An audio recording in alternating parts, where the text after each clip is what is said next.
Have you ever been playing a game for a while and then just thought to yourself, why am I playing this? What is this game offering me to make it worth my time? Well, today's game takes that feeling and manages to refine it so much that you have to wonder if it was intentional. My name is Graeldon and I'm reviewing Steam games in alphabetical order to find the hidden gems among the piles of garbage, and today's game is -A-, or just Let's begin. -A- is a third-person shooter with light survival mechanics that released in 2021, although you would be forgiven for thinking otherwise given the graphics. Let's address the elephant in the room. Yes, you play as a scantily clad anime girl, and no, you cannot play as a different character. Yes, you will inevitably see up her skirt, as moving the camera even slightly will cause that to happen. This happens when you go into a prone position as well. Now, I want it to be very, very clear that I did not do any of this intentionally. Right, so, you're able to explore an abandoned factory, defend yourself from zombies and robots that become progressively more challenging, and even craft items to keep yourself alive. The devs, Racing Bros, have taken ideas from popular games to use in their own, but sadly, ideas are about all we've got here, because as great as all these concepts sound in theory, the reality is that barely anything is implemented in the game itself. Let's start off with how the player experience begins. We have a distinctly space or futuristic themed main menu. Not awful, but doesn't exactly tie into the art style or themes of the actual game. The graphics menu has reasonable options available and actually detected my resolution correctly. As for the audio settings, well, all you're getting is a single slider. No separate music or sound effects sliders here. I'm not sure if this is laziness or efficiency. Well, the fact that the input menu only has a slider for mouse sensitivity and no options for being able to rebind controls or even to tell the player what the controls are should tell you just about everything you need to know about the level of care the devs have put into When you begin a new game, you will always appear in the same place. A relatively safe area filled with the same 3 to 4 varieties of trees, bushes and ferns, and steep walls on either side. The main character is unnamed, so this means we have our first ever community named character. She shall now be named Bluefire the Wolf, or Bluefire for short. As a heads up and a cheeky self-promo, you too could be a named character by joining the channel membership at the literal NPC tier. More on how you can support the channel at the end of the video. Bluefire begins the game unarmed, and we can immediately notice some issues with the character model. The most obvious is that when sprinting, Bluefire holds their hands as though they were holding a gun, leading to some really awkward looking arm and elbow placement. Secondly, at first glance it may appear that Bluefire's eyes are black with green pupils. It turns out that this is actually an issue with the textures on the character model, as when you have the camera in the right position, the eyes will turn a much less dramatic white colour. This inability to even texture the main player model correctly should tell you what to expect from this game, and even then I would suggest lowering your expectations. The title screen was the peak for this game. It's all downhill from here. We'll move on from the starting area soon, I promise, but first we need to discuss the HUD. In the top left we have indicators for our stamina, health, bleeding and ammo. Above this we have the current weather, including the temperature, date and time. To the right of this we have the time. Again, but different. In the bottom right, there's a hotkey prompt for accessing various menus, we'll look at these later, and in the bottom center you'll find the latest transmitted message from HQ, which appears in what is actually the second slowest text scroll in the game. Yes, second slowest. There is worse. The last element of the UI is a purple waypoint marker that indicates the direction and distance of your next objective. Only it always points into the air, and sometimes a second one appears for no reason. I mean, look at this, my objective is clearly over there, and if I turn around, it's also over there. As soon as I move, the fake marker vanishes. It's likely just a coding error to do with how the marker appears when you're facing away from it, but it causes disorientation in a world that is already easy to get lost in due to the repeating textures and objects and lack of clear points of interest to use as landmarks. During my first attempt, I accidentally ran past where the first marker indicates.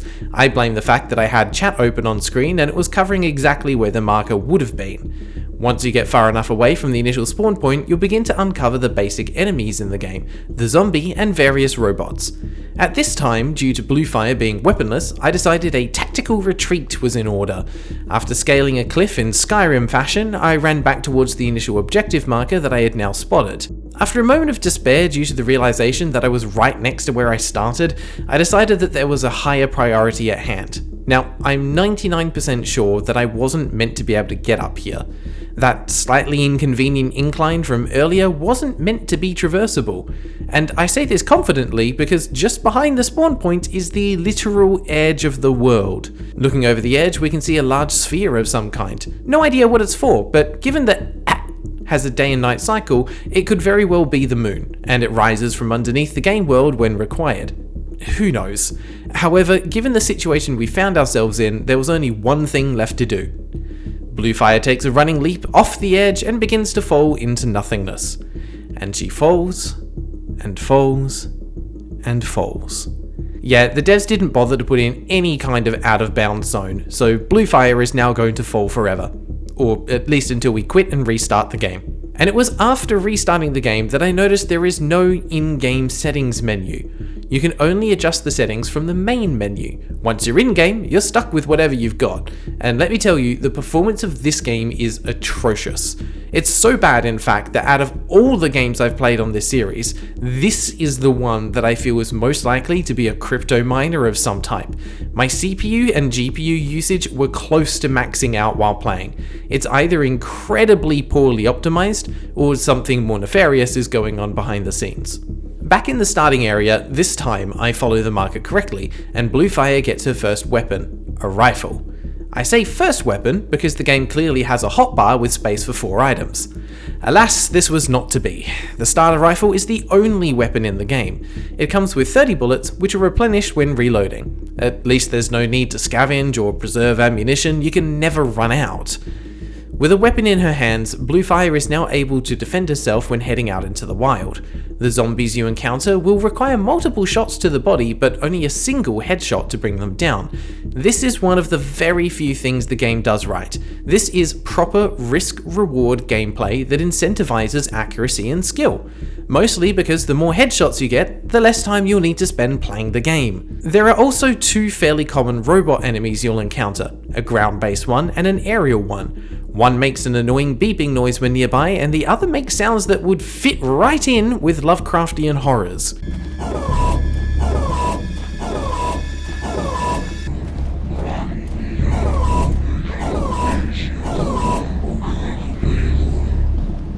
While a standard zombie will take 5 to 10 body shots to die, both versions of the robots will die in 1 to 2 shots anywhere, and they bleed when shot. I don't know about you, but I was definitely expecting more of a fight from the robots than the zombie anime girls. I guess that's the power of anime for you. The game itself now boils down to navigating from objective marker to objective marker, interacting with the supply crate at each destination. What is your reward for doing this? Well, in the supply crate itself, literally nothing. But you will receive a new communication from HQ each time, and these slowly tell the story of the game, but not really. The messages are usually tidbits of plot in the form of stereotypical zombie survival tropes, such as the zombies grouping together and being controlled by something, in this case, robots. The rest of the time, they are incredibly unhelpful gameplay hints, like this one that I got after an hour of playing that told me that getting headshots would make the zombies easier to kill. Thanks, game. I hadn't thought to try that until now. Sometimes when you reach a destination, Bluefire will be ambushed. This is usually in the form of a large mech robot, a tougher than normal zombie, or in one case, a swarm of katana-wielding, fast-moving zombies. I was actually disappointed that these only appeared once, as they were the only enemy that was somewhat challenging to deal with. All of the other fights can be beaten by simply shooting at them while slowly walking around them in a circle, and admiring the health bar that isn't coded correctly so it appears at strange angles. Or you may take a moment to sympathize with a robot whose legs are having difficulties correctly detecting the ground, causing them to fold up upon itself and preventing it from moving. You know, the usual zombie, mech, anime survival stuff. Speaking of, if you do get hurt, you'll need to utilize the game's amazing crafting system. You can open the menu with B, select the item you want to craft, and begin. The only item you can craft are healing bandages, and they don't require any resources to make, which is great because I haven't seen any resources to gather and the enemies don't drop anything either. Can you guess why that might be? That's right, it's because there aren't any resources to gather. This means the inventory is practically useless. In fact, if crafting a bandage simply used it immediately, then there would be no need for the inventory at all. Oh, and as another fun fact, bandages can heal you up to 200 health and even make your bleeding a negative percentage, which implies that you are gaining blood rather than losing it. I think that makes you a vampire. So there's obviously a lot that could have been better. I want to take a moment to discuss how this game could have been improved. And I don't mean to AAA levels, but to at least acceptable levels. Firstly, the map isn't randomly generated, and you have a functional inventory and crafting system. What's missing are items and weapons to craft. Gathering doesn't suit a game like this, so have the zombies drop rags that are used to craft bandages, and the robots drop scrap metal that is used for crafting weapon upgrades and ammunition. Then add crates to the abandoned buildings that contain small amounts of these supplies, and some that have blueprints for crafting different weapons. Lastly, make ammunition a limited resource, but give the player a melee weapon. This gives the player so much more choice for how they approach the challenge. Stealth is now an option, and firing guns makes a noise that attracts enemies. Exploration is encouraged, as that's how you find the upgrades. The other big change I would make is to have the objectives actually take you on a route through the map, rather than doubling back at points. The story should begin with you being informed of something vital at the end destination, and they have left a breadcrumb trail of supplies to help you on your way there. There's plenty more that could be fixed, but these changes would make for a much more compelling experience. Sadly though, that's not what we're playing. After around 60 to 90 minutes of running from objective to objective, fighting the same enemies over and over again, getting lost, and never actually needing to go into any of the abandoned buildings, Bluefire interacts with one final supply crate. There's no build up to this, but interacting with this crate causes the game to end, at which point our reward is seeing the various character models performing a Gangnam Style dance. And the final thing we're treated to is the slowest text scroll in the game. Actually, this is potentially the slowest text scroll in existence. If that's the reward for beating the game, you can keep it, devs. I don't want it.